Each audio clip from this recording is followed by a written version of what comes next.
1989 sortait un jeu de rôle unique en son genre, Shadowrun. Avec son univers mélangeant cyberpunk et fantasy, Shadowrun devint rapidement un jeu culte, engendrant 4 éditions, des dizaines de romans, plusieurs jeux vidéo, un jeu de cartes et même un jeu de figurines. Shadowrun fête cette année ses 20 ans. Pour l'occasion, 2 des auteurs du jeu, Rob Boyle et Peter Taylor, étaient présents au monde du jeu. Alors, le concept du jeu a-t-il beaucoup changé au fil des années? I like to say it's a game where you shoot people in the face for money. And that hasn't changed. It's counter the norm. You're not an anti-hero, you're a mercenary, you're nasty. And the thing is, the reality of 2070 Shadowrun is what players today want. The reality of 1989 Shadowrun, the original 2050, was what players in 1989 liked. You look at the covers, and I still remember why I bought Shadowrun. I went into a bookstore and I saw it on the shelf, the cover, with the elf with the pointy ears hacking the computer, the girl with the cut-off jeans, and it's very the 80s. It's Billy Idol, it's that atmosphere. But the important thing for me is you pick up Shadowrun today and the attitude, the setting is the same. You have the different cultures. You have Europe and the United States. It's no longer just American culture. Second edition and third edition was a bit that. And you lost a little of the globalized feel. And you look around today, and it's much truer to what we see in the world.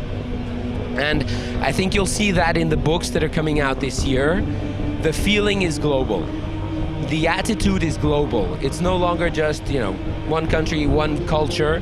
And that's very true of the world we see today, as much as the technology is updated.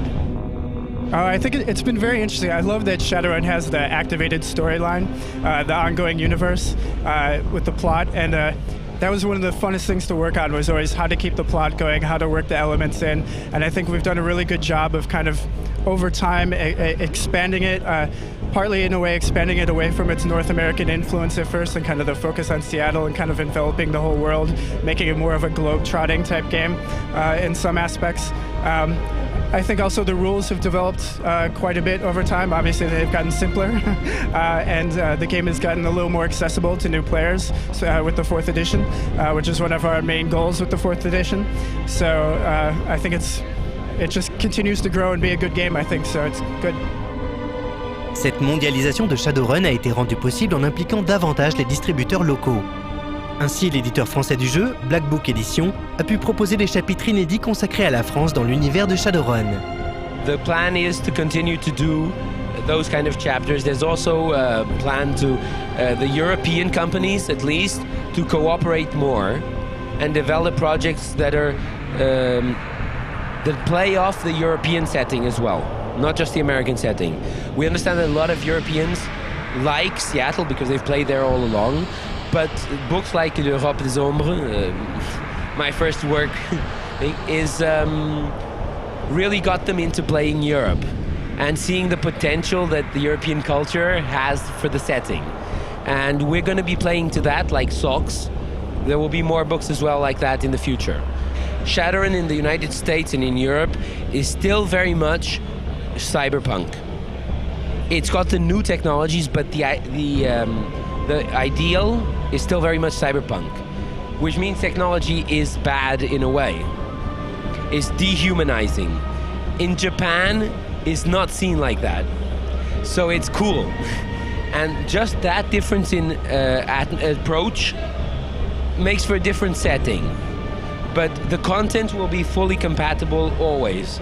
From now on, everything is discussed and integrated, and there will be no mega plots that happen there that don't have consequences around the world.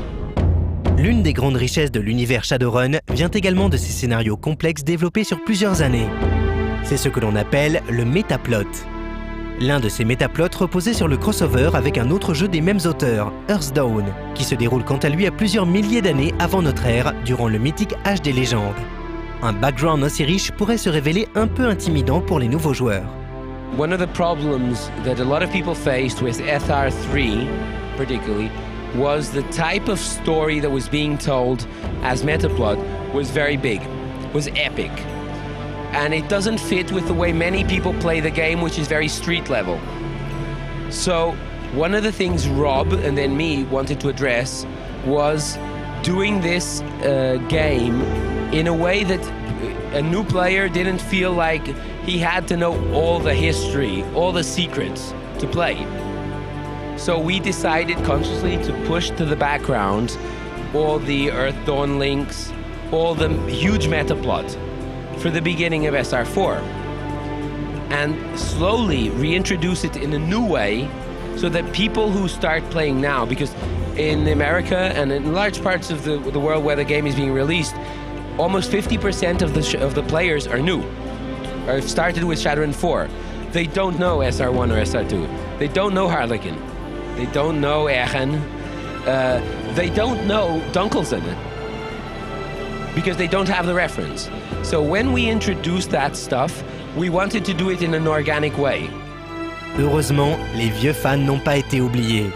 Il se pourrait bien que l'anniversaire de Shadowrun leur réserve quelques surprises. It was always our intention to do a very big, epic metaplot for the 20th anniversary. And you will see a familiar face coming back at the end of the year. And the idea is that the Dawn of the Artifacts is a build-up, and then there's 4 adventures, and then there will be a campaign. And the campaign is a tribute to all the editions, not just the first one. So it will feature the characters that we know and love since the old time. So it's very well planned.